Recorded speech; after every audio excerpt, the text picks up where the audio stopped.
விட்டா நம்ம குறை தீரும்.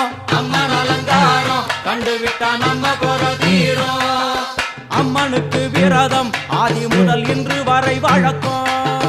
அம்மனுக்கு விரதம் ஆதி முதல்